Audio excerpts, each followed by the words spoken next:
Assalamualaikum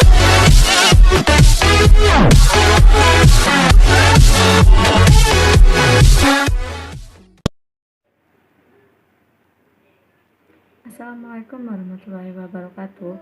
Kami dari kelompok 8 akan menjelaskan materi tentang ragam bahasa. Sebelumnya saya akan memperkenalkan kelompok kami. Yang pertama, Rina Delvira, yaitu saya sendiri. Yang kedua, Andri Harjianto. Dan ketiga, Tommy Jonathan. Adapun subpokok pembahasan kami yaitu yang pertama, pengertian ragam bahasa. Kedua, fungsi ragam bahasa. Ketiga, macam-macam dan ciri ragam bahasa. Keempat, kelemahan dan kelebihan ragam bahasa. Pengertian ragam bahasa. Ragam bahasa merupakan suatu variasi dalam berbahasa, misalnya menurut pemakaian yang berbeda-beda, menurut topik yang dibicarakan, hubungan pembicara atau kawan bicara, orang yang dibicarakan, atau menurut medium pembicara.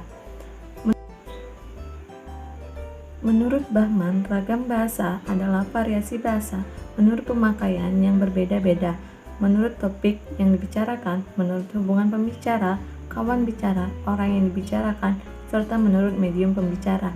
Hal ini berarti ragam bahasa merupakan suatu variasi atas penggunaan bahasa dalam masyarakat, baik itu mengenai topik yang dibicarakan, kawan bicara, ataupun medium pembicara. Menurut Dandi Sugono, bahwa sehubungan dengan pemakaian bahasa Indonesia timbul dua masalah pokok, yakni masalah penggunaan bahasa baku dan tak baku. Dalam situasi resmi seperti di sekolah, kantor, atau pertemuan resmi digunakan bahasa baku. Sebaliknya, dalam situasi tak resmi seperti di rumah, taman, pasar, tidak dituntut menggunakan bahasa baku. Hal ini berarti variasi bahasa juga terletak pada tempat dan situasi dalam penggunaan bahasa. Menurut Fismaner, ragam bahasa merupakan suatu variasi bahasa yang memperhatikan tata cara berbahasa dengan melihat dari situasi, pelaku, dan topik pada saat melakukan pembicaraan atau percakapan. Ragam bahasa juga khususnya bisa menjadi ragam bahasa yang baku, misalnya digunakan dalam penggunaan bahasa Indonesia. Fungsi ragam bahasa.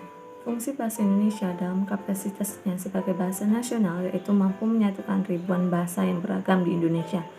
Speaker Indonesia mampu, simbol kebanggaan nasional, simbol identitas nasional, berarti menyatukan berbagai kelompok etnis dan pemersatu alat berhubungan dan antar budaya dan antar regional. Fungsi sebagai bahasa negara yaitu bahasa resmi negara, bahasa pengantar dalam pendidikan, berarti komunikasi di tingkat nasional untuk kepentingan perencanaan pembangunan nasional dan pelaksanaan, dan budaya serta pengembangan alat-alat ilmu pengetahuan dan teknologi. Baiklah, selanjutnya adalah macam-macam ragam bahasa dan ciri-cirinya. Ragam bahasa Indonesia berdasarkan media dibagi menjadi dua. Yang pertama, ragam bahasa lisan. Ragam bahasa lisan adalah ragam bahasa yang diungkapkan melalui media lisan terkait oleh ruang dan waktu, sehingga situasi pengungkapan dapat membantu pemahaman. Ragam bahasa baku lisan didukung oleh situasi pemakaian. Namun, hal itu tidak mengurangi ciri kebakuannya.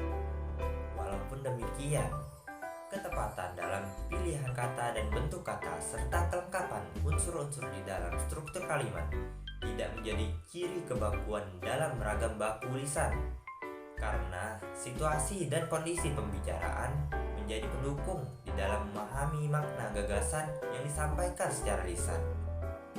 Yang termasuk dalam ragam lisan diantaranya pidato, ceramah, sambutan, berbincang-bincang, dan lain-lain. Adapun ciri-ciri ragam lisan yakni 1. Memerlukan orang kedua atau teman bicara. 2. Tergantung situasi, kondisi, ruang, dan waktu. 3. Hanya perlu intonasi serta bahasa tubuh. 4. Berlangsung cepat. 5. Sering dapat berlangsung tanpa alat bantu. 6. Kesalahan dapat langsung dikoreksi. 7. Dapat dibantu dengan gerak tubuh dan mimik wajah serta intonasi. Yang kedua, ragam bahasa tulis. Ragam bahasa tulis adalah Bahasa yang dihasilkan dengan memanfaatkan tulisan dengan huruf sebagai unsur dasarnya.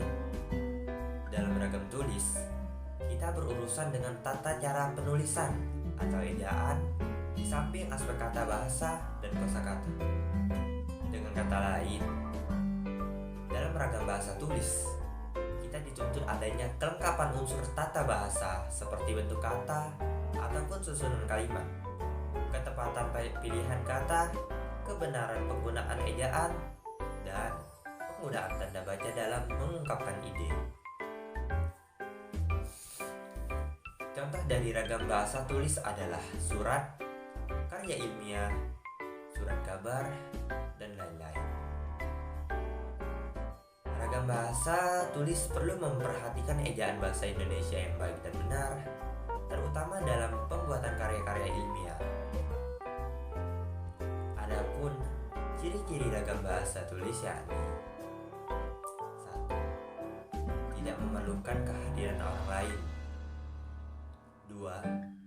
Tidak terikat ruang dan waktu. 3. Kosakata yang digunakan dipilih secara cermat. 4. Pembentukan kata dilakukan secara sempurna. 5. Kalimat dibentuk dengan struktur yang lengkap. 6. Paragraf yang dikembangkan secara lengkap dan padu. 7. Berlangsung lambat. 8. Memerlukan alat bantu. Ragam bahasa berdasarkan penutur dibagi menjadi 3. Yang pertama, ragam bahasa berdasarkan daerah atau logat, dialek. Luasnya pemakaian bahasa dapat menimbulkan perbedaan pemakaian bahasa. Bahasa Indonesia yang digunakan oleh orang yang tinggal di Jakarta berbeda dengan bahasa Indonesia yang digunakan di Jawa Tengah, Bali, Jayapura, dan Tapanuli. Masing-masing memiliki ciri khas yang berbeda. Yang kedua, ragam bahasa berdasarkan pendidikan penutur. Bahasa Indonesia yang digunakan oleh kelompok penutur yang berpendidikan berbeda dengan yang tidak berpendidikan, terutama dalam pelafalan kata yang berasal dari bahasa asing. Misalnya fitnah, kompleks, vitamin, video, film, fakultas. Penutur yang tidak berpendidikan mungkin akan mengucapkan fitnah, kompleks, vitamin, video, film, fakultas. Perbedaan ini terjadi dalam bidang tata bahasa. Misalnya, membawa seharusnya membawa, nyari seharusnya mencari. Selain itu, bentuk kata dalam kalimat pun sering menanggalkan awalan yang seharusnya dipakai. 3. Ragam bahasa berdasarkan sikap penutur. Ragam bahasa dipengaruhi juga oleh setiap penutur terhadap kawan bicara jika lisan, atau sikap penulis terhadap pembawa jika dituliskan. Sikap itu antara lain resmi, akrab, dan santai. Kedudukan kawan bicara atau pembaca terhadap penutur atau penulis juga mempengaruhi sikap tersebut. Misalnya, kita dapat mengamati bahasa seseorang bawahan atau petugas ketika melapor kepada atasannya. Jika terdapat jarak antara penutur dan kawan bicara atau penulis dan pembaca, akan digunakan ragam bahasa resmi atau bahasa baku. Semakin formal jarak penutur dan kawan bicara, akan semakin resmi dan semakin tinggi tingkat kebakuan bahasa yang digunakan. Sebaliknya, semakin rendah tingkat keformalannya, semakin rendah pula tingkat kebakuan bahasa yang digunakan. Bahasa baku dipakai dalam 1. Pembicaraan di muka umum, misalnya pidato kenegaraan, seminar, rapat dinas memberikan kuliah atau pelajaran. 2. Pembicaraan dengan orang yang dihormati, misalnya dengan atasan, dengan guru atau dosen, dengan pejabat. 3. Komunikasi resmi, misalnya surat dinas, surat lamaran pekerjaan, undang-undang.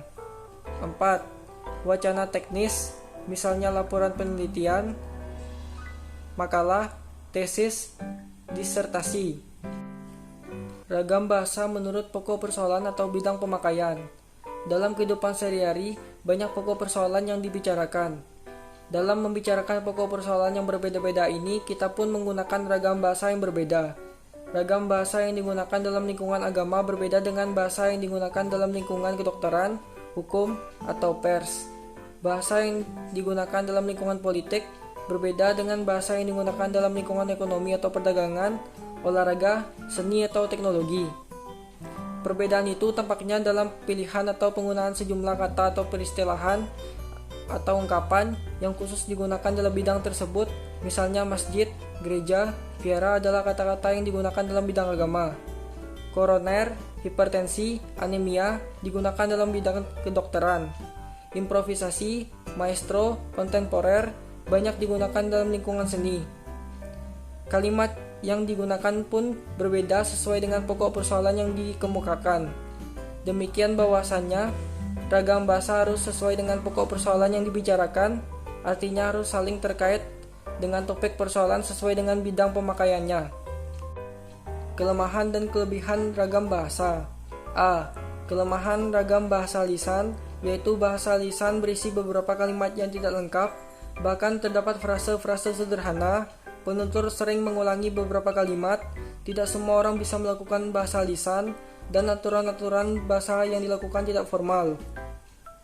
Kelebihan dalam ragam bahasa lisan, yaitu dapat disesuaikan dengan situasi, faktor efisiensi, faktor kejelasan yakni pembicara dapat menambahkan tekan dan gerak anggota badan agar pendengar mengerti apa yang dikatakan seperti mimik dan gerak-gerak pembicara. Faktor kecepatan yakni pembicara dapat segera melihat reaksi pendengar terhadap apa yang dibicarakannya, serta penggunaan bahasa lisan bisa berdasarkan pengetahuan dan penafsiran dari informasi audit, visual, dan kognitif. B. Kelemahan ragam bahasa tulis yaitu walat atau sarana yang memperjelas pengertian seperti bahasa lisan itu tidak ada akibatnya. Bahasa tulis harus disusun lebih sempurna, tidak mampu menyajikan berita secara lugas, jernih, dan jujur. Jika harus mengikuti kaidah-kaidah bahasa yang dianggap cenderung miskin dari pikat dan nilai jual, dan yang tidak ada dalam bahasa tulis tidak dapat diperjelas atau ditolong. Oleh karena itu, dalam bahasa tulisan diperlukan kesesamaan yang lebih besar, akan tetapi ragam bahasa tulis juga memiliki kelebihan. Adapun kelebihan ragam bahasa tulis yaitu informasi yang disajikan bisa dipilih untuk dikemas sebagai media atau materi yang menarik dan menyenangkan. Umumnya memiliki kedekatan budaya dengan masyarakat sebagai sarana memperkaya kosakata dan dapat digunakan untuk menyampaikan maksud, membeberkan informasi atau mengungkapkan unsur-unsur emosi sehingga mampu mencanggihkan wawasan pembaca. Sekian presentasi dari kelompok kami. Atas perhatiannya kami ucapkan terima kasih.